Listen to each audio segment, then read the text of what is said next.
கடந்து ஒருமித்த குரலாக இந்த மாவட்டத்தின் குரலாக இந்த சட்டங்களுக்கு எதிர்ப்பை தெரிவிக்கவும் தேவையற்ற கைதுகளை உடனடியாக இந்த அரசாங்கம் தடுத்து நிறுத்த வேண்டும் என்ற கோரிக்கையை முன்வைத்து இந்த போராட்டத்தை அமைதி வழி போராட்டத்தை நாங்கள் நடத்தி கொண்டிருக்கிறோம். அழைத்து நிற்பதோடு எங்களுடைய அழைப்பை ஏற்று எங்கள் மத்தியிலே வந்திருக்கின்ற பாபு சர்மா குருக்களையும் அன்பாக பிரதிநிதிகள் உள்ளூராட்சி சபைகளுடைய கௌரவ உறுப்பினர்கள் ஒவ்வொருவரையும் நாங்கள் இந்த வேளையிலே வரவேற்று தொடர்ந்து இந்த நிகழ்வினை அடுத்ததை மார்க்கஸ் அவர்கள் எங்களுடைய அழைப்பு ஏற்று வரவேற்றிருக்கின்ற பாபு சர்மா குருக்கள் ஐயா அவர்கள் ஒரு சில வார்த்தைகள் பகிர்ந்து கொள்வார்கள்.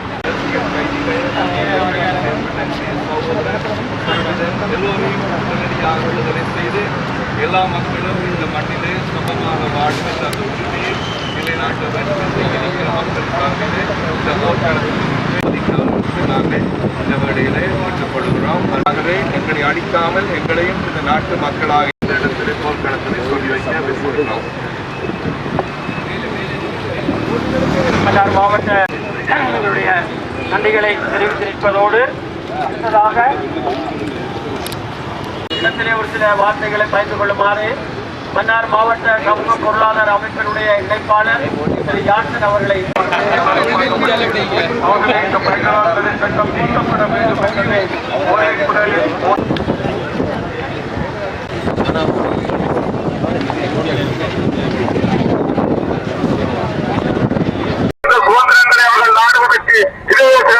காரணம் இப்படியான நிலைமைகளை மாற்றி அமைத்து இந்த நாட்டிலே சட்டங்களை அனைவருக்கும் சமமான நீதியை வழங்கக்கூடிய ஒரு சட்டம் இங்கு நாம் வீடுகளிலே போராட்டங்களிலும் ஆர்ப்பாட்டங்களிலும் ஈடுபடுவதுதான் இந்த நாட்டு முறையாண்மை என்றால் ஏன் இந்த அரசால் இந்த சட்டத்தை மாற்ற முடியாது?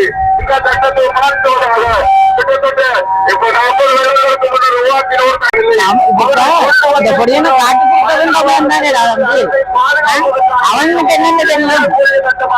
உருவாக்கப்பட்டிருக்கிறது. அதை மாத்திரமல்ல அந்த சட்டத்தை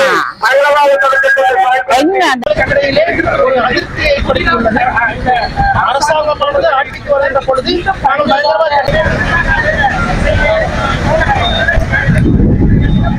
வழங்கின மன்னார் போலீஸ் நிலைய பொறுப்பதிகாரி அவர்களுக்கும் இந்த கூட்டம் அமைதியாக நடைபெற பாதுகாப்பு. தொடர்ந்து எங்களுடைய மாவட்டத்திலே முன்னெடுத்து செல்லப்படுகின்ற அநீதியான செயற்பாடுகளுக்கு என்ற அந்த செய்தியோடு விடைபெறுகின்றோம். நன்றி, வணக்கம்.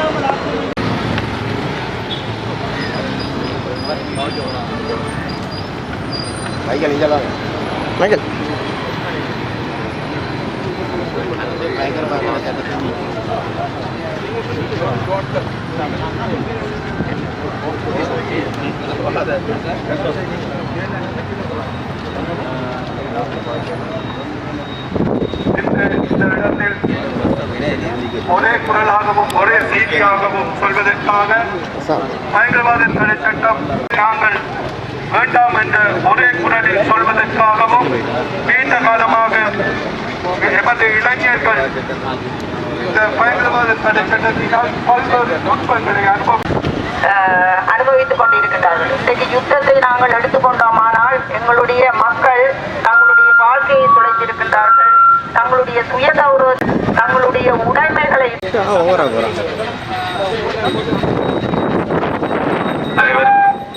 குரலை வலுவாக உயர்த்தி சொல்லுகின்றோம்.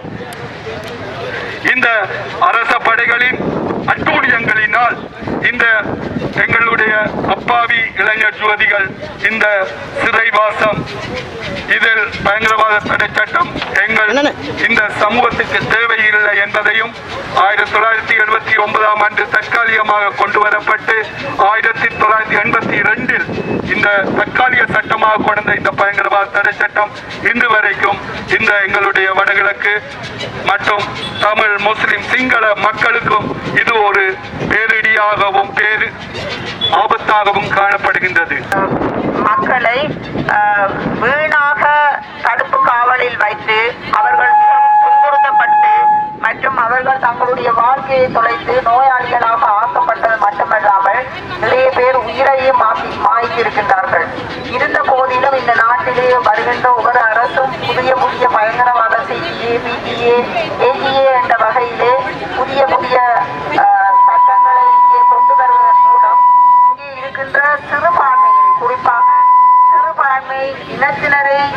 குறிவைக்கும் வகையில் இந்த சட்டங்கள் உருவாக்கப்பட்டு கொண்டு வருகின்றது. அது மட்டுமல்லாமல் அண்மையில் கூட எங்களுடைய பாடகர் கிளிநொச்சியிலே அவர்களை கைது செய்திருக்கின்றார்கள். இதன் மூலம் அவர் கூட இன்றைக்கு தடுப்பு காவலில் இருப்பதன் மூலம் இன்றைய தினம் நாங்கள் முக்கிய விடயமாக எங்களுடைய கலைஞர் ஒருவர் இன்றைய தினம் பயங்கரவாத தடை சட்டத்தின் கீழ் கைது செய்யப்பட்டு தற்பொழுது விளக்கமறியலில் வைக்கப்பட்டுள்ளார். குறித்த அந்த இளைஞன், அந்த கலைஞர் பயங்கரவாத தடை சட்டத்தின் கீழ் கைது செய்வதற்காக நாங்கள் முதலிலே எங்களுடைய கண்டனத்தை தெரிவித்துக் கொள்கின்றோம். நாங்கள் ஆரம்பத்தில் இருந்து இன்று வரை அரசாங்கத்திடமும் சர்வதேசத்திடமும் வலியுறுத்துகின்ற ஒரே விடயம், பயங்கரவாதம் இல்லாத இந்த நாட்டிலே பயங்கரவாதத்தை ஒழித்துவிட்டோம் என்று கூறுகின்ற இந்த நாட்டிலே இந்த பயங்கரவாத சட்டம் தேவையில்லை. இந்த பயங்கரவாத சட்டத்தினை உடனடியாக நீக்குமாறு எங்களுடைய வலியுறுத்தலாக இருக்கின்றது. அந்த அடிப்படையிலே இந்த காலம் அரசாங்கமானது தேர்தலின் போது ஆட்சிக்கு வருவதற்கு முன்னர் தாங்கள் பயங்கரவாத தடை சட்டத்தினை நீக்குவோம் என்ற வாக்குறுதியினை மக்களே முன்வைத்து சிறுபான்மை மக்களுடைய அபிலாஷங்களை பெற்று சிறுபான்மை மக்களுடைய வாக்குகளையும் பெற்று ஆட்சிக்கு வந்தது. ஆனால் அந்த அரசாங்கமானது தற்போது இந்த பயங்கரவாத தடை சட்டத்தினை பயன்படுத்தி இந்த கலைஞனை கைது செய்து விளக்கமறியலில் வைத்திருப்பது தற்பொழுது தமிழ் பேசுகின்ற சமூகத்திலே அரசாங்கத்தின் மேல் உள்ள இந்த நம்பிக்கையானது தற்பொழுது இல்லாமல் போயுள்ளது. அது மாத்திரமல்ல, பயங்கரவாத தடை சட்டமானது ஒரு சாதாரணமாக ஒரு குற்றவியல் வழக்குகளை கையாள்வதற்கு சாதாரண சட்டமானது இருக்கின்ற சந்தர்ப்பத்திலே இந்த பயங்கரவாத சட்டத்தை கொண்டு இரும்பு கரம் கொண்டு எங்களுடைய அடிப்படை மனித உரிமை மீறலுக்கு எதிராக செயற்படுகின்ற இந்த சட்டத்தை நாங்கள் வன்மையாக கண்டிக்கின்றோம்.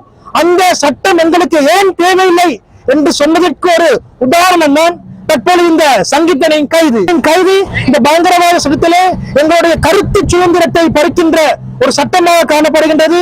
இந்த சட்டத்தினாலே நாங்கள் வெளிப்படை தன்மையாக எங்களுடைய கருத்துக்களை நாங்கள் சமூகத்தில் தெரிவிப்பதற்கு ஒரு மட்டுப்பாடுகளை ஏற்படுத்துகின்றது. இந்த சங்கீதனின் கைது இந்த எங்களுடைய ஊடகத்துறையா இருக்கலாம், எங்களுடைய சமூக செயற்பாடுகளாக இருக்கலாம், அல்லது மனித உரிமை செயற்பாடுகளுக்கு ஒரு அச்சுறுத்தலினை தற்பொழுது சமூகத்தில் ஏற்படுத்தியுள்ளது. எனவே பயங்கரவாத தடை சட்டமும் வேண்டாம், பயங்கரவாத தடை சட்டங்களுக்கு மாற்றாக கொண்டுவரப்படுகின்ற எந்த ஒரு சட்டமும் வேண்டாம் என்கின்ற நிலைப்பாட்டிலேயே சிறுபான்மை மக்களும் இருக்கின்றார்கள்.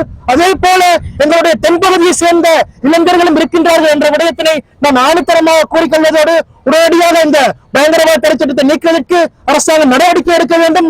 உடனடியாக இந்த இளைஞனை விடுவிப்பதற்கு அரசாங்கம் நடவடிக்கை எடுக்க வேண்டும் என கூறி விடைபெறுகின்றேன். நன்றி, வணக்கம். வணக்கம். மன்னார் மாவட்டத்தில் சங்கீதனுக்காக போராட்டம் நடந்து கொண்டிருக்குது. பயங்கரவாத தடுப்பு சட்டத்தின் கீழ் பிடிச்சதுன்னு சொல்லி எங்கட நாட்டுல பயங்கரவாதத்தை ஒழிச்சு போட்டோம்னு சொல்லி இலங்கை ராணுவம் 16 வருஷத்துக்கு முன்னுக்கு சொல்லி பால்சோறு எல்லாம் உண்டு மகிழ்ந்து சிங்கள இடத்துல பெரிய சந்தோஷம் கொண்டாடினவையா. அப்ப பயங்கரவாத சட்டம் நாங்கள் என்னத்துக்காக வேணாம்னு சொன்னதை இப்ப எங்கட மக்கள் என்றாலும் சரி மற்ற மக்கள் என்றாலும் சரி அறிஞ்சு கொள்ளுங்க. என்ன சொன்னா எத்தனையோ போராட்டங்கள் எத்தனையோ ஆர்ப்பாட்டங்கள் எல்லாம் செய்து நாங்க இந்த பயங்கரவாத சட்டம் எங்களுக்கு வேண்டாம்னு சொல்லி, ஏனென்றால் எங்களுக்கு இந்த சட்டத்தினால பின்னுக்கு ஒரு பிரச்சனை வரும்னு சொல்லிதான் நாங்கள் வேணாம்னு இவ்வளவு போராட்டம் செய்த நாங்கள் இன்றைக்கு ஒரு 20-22 வயசு பொடிகள் பாட்டு படிச்சதுக்காக பயங்கரவாத தடை சட்டத்துல கொண்டே நீங்கள் அடைச்சி வச்சிருக்கிறீங்க. ஒரு நாடு ஒரு மக்கள் என்று சொல்றீங்க. அப்ப இந்த நாட்டுல 2 சட்டம், தமிழனுக்கு ஒரு சட்டம், சிங்களவனுக்கு ஒரு சட்டம். என்ன சொன்னா 22-23 வயசு பொடியன் பாட்டு படித்த பொடியனை நீங்க சிறையில வச்சிருக்கிறீங்க. 65-70 வயசு பாலிய குற்றத்துக்கு பிடிச்சால வெளியால விட்டு இருக்கிறீங்க. என்ன நியாயம் நீதி இந்த நாட்டுல நடக்குது? காணாமல் போன பிள்ளைகளுக்கு எந்த விதமான பிறகு ஒரு பதிலும் இல்ல. அரசாங்கம் இப்ப வந்த அரசாங்கம் என்ன சொல்லி கொண்டு வந்தது? பயங்கரவாத சட்டத்தை நாங்கள் எடுப்போம், காணாமல் போன பிள்ளைகளுக்கு ஒரு பதில் தருவோம் என்று எத்தனையோ வாக்களை கொடுத்துதான் இந்த அரசாங்கம் இந்த வந்தது. வந்து இன்றைக்கு உங்களோட புத்திகளையும் உங்களோட செயல்பாடுகளையும் காட்டிக் கொண்டிருக்கிறீர்கள். இப்ப பழையபடி இளைஞர்களை ஜோதிகளை வச்சிருக்கிறது பயமா இருக்கு. போன முறை வெள்ளவாண்ல அவ்வளவு பிள்ளைகளையும் கடத்திட்டீங்க. இப்ப பாட்டு படிச்சதுக்காக ஒவ்வொரு பிள்ளைகளையும் கடத்துறீங்க. ஒவ்வொரு பிள்ளைகளோட கையெல்லாம் இப்ப போன் இருக்குது. தங்கட உணர்ச்சியால ஏதோ ஒரு வழியில அவங்க வெளிக்காட்டத்தான் போறாங்க. அதுக்காக நீங்க பிடிச்சு கொண்டே அடைப்பியா? அரசியல் கைதி என்று எத்தனையோ அரசியல் கைதிகள் இன்றைக்கு மறியல்ல இருக்குதல். 32 வருஷம் 33 வருஷமா இருக்குது. அதுகளுக்கு ஒரு பதில் இல்லை. அப்ப உங்களோட அரசியல் உங்களோட லாபத்துக்கு நீங்கள் எதையும் செய்து கொண்டு போவீங்க. நாங்கள் இப்படியே எந்த காலமும் ஆர்ப்பாட்டத்தையும் போராட்டத்தையும் செய்து கொண்டு நடு ரோட்டில் நிற்க வேணும். வணக்கம்.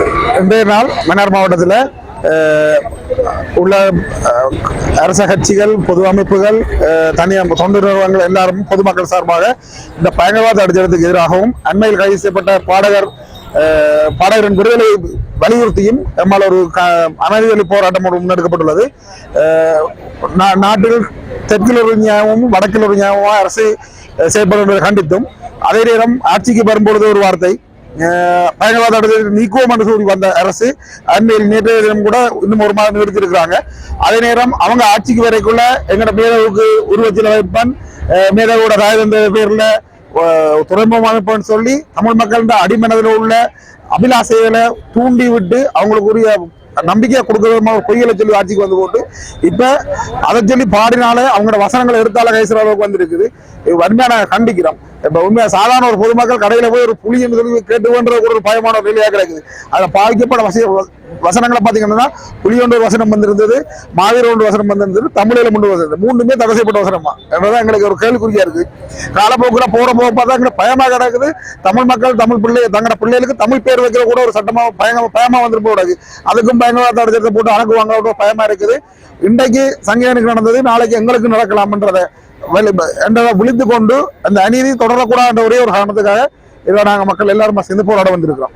இந்த நாட்டிலே தொடர்ச்சியாக ஜனநாயகம் என்பது கேள்விக்குறிக்குள்ளாகவே இருக்கின்றது. 40 ஆண்டுகள் கடந்துவிட்ட பயங்கரவாத சட்டம் என்பது தொடர்ந்து யுத்தம் முடிவுற்று 17 ஆண்டுகள் கடந்த பின்னரும் கூட சாதாரண ஒரு பாடலுக்காக கைது செய்வது என்பதை ஒருபோதும் ஏற்றுக்கொள்ள முடியாது. அடிப்படை சுதந்திரம் மறுக்கப்படுகின்ற ஒரு நாட்டில் ஜனநாயக ரீதியான ஆட்சி முறைமை என்பதும் கேள்விக்குட்படுத்த வேண்டிய நிர்ணய நிலையே காணப்படுகிறது. எனில் அவ்விதமான ஒரு நாட்டிலே கருத்து சுதந்திரம் இல்லாத நாட்டில் வாழ்வது என்பதும் அந்த வாழ்வுரிமையை மீளமைப்பது என்பதும் சாதாரண விடயம் இல்லை.